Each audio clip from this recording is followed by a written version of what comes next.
Welcome. In this video, we are going to go over some concepts related to a cross product without actually computing a cross product.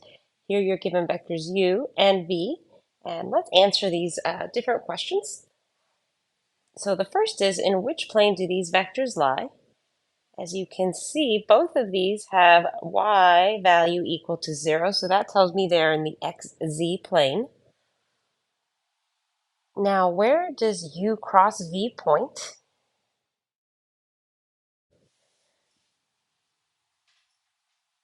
Okay, so in order to demonstrate the right-hand rule, I have my phone up here and a stash of calculators. I'm going to tap on this 3D calculator made by GeoGebra, and then tap on, actually before I do AR, let's quickly graph our vectors.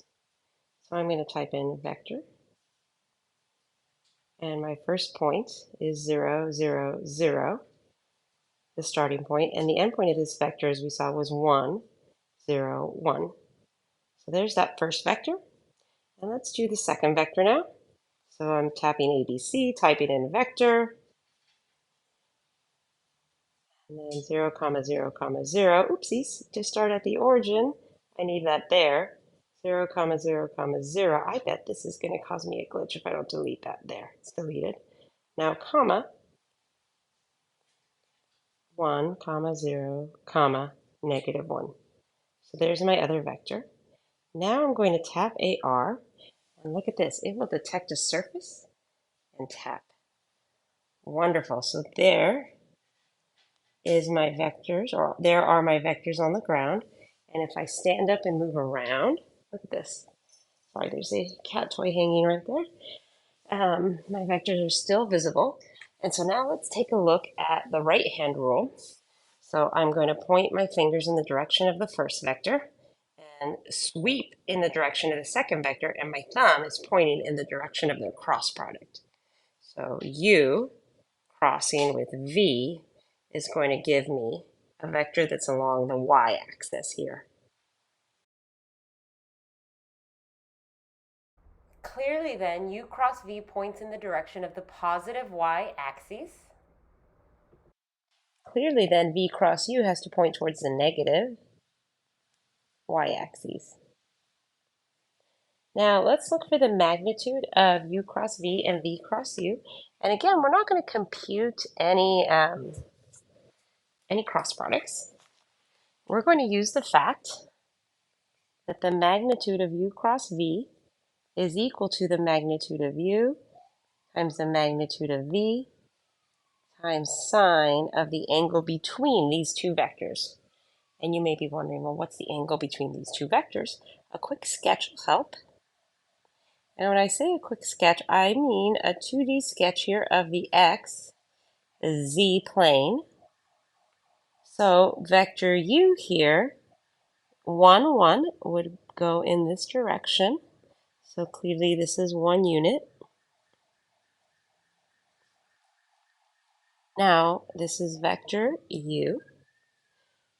Recall your right triangle trigonometry. If you have a triangle with a base of 1 and a height of 1, this angle here, I'm going to call this theta 1. That equals pi over 4. Okay, so now let's go ahead and take a look at vector v. So here we have vector u. Now let's take a look at vector v is 1, negative 1. There we are. That's vector v. And again, recalling our right triangle trigonometry, I know that this angle that begins at vector v and ends at the positive x-axis, if I call this theta 2, I know that is equal to pi over 4. So what then is the angle between these two vectors? Well, the angle between these two vectors, theta, is the sum of those two angles, which is pi over 2.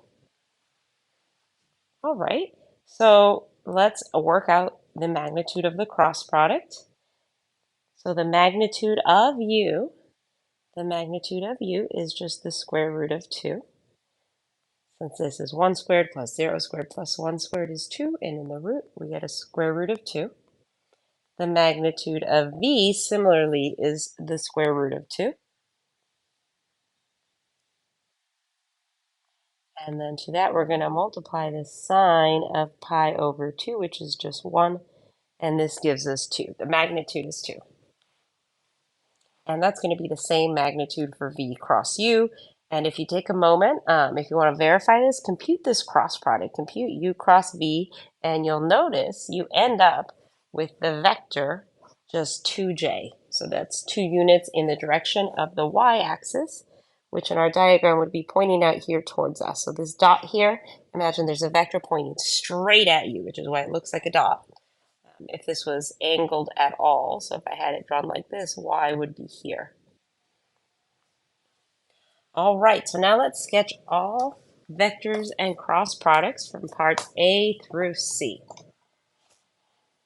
The first thing you're going to want to do is sketch an X, Y, Z axis. So please pause your video and sketch an X, Y, Z axis.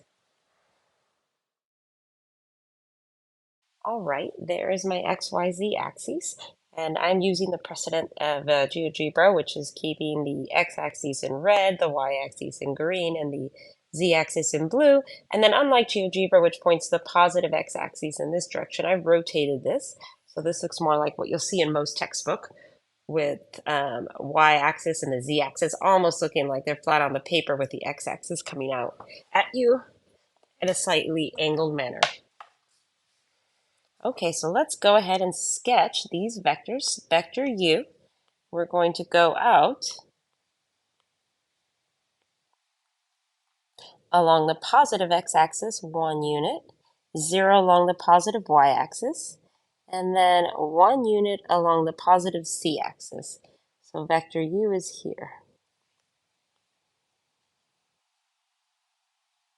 There's vector u.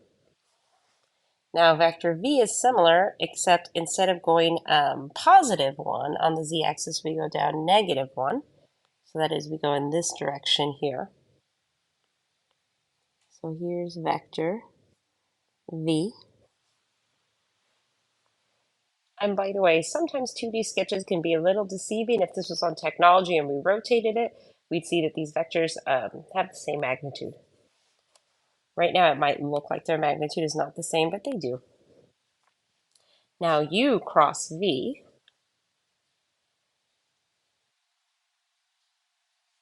Go ahead and do u cross v in pink. And u cross v would be here. All right, and now we can sketch v cross u.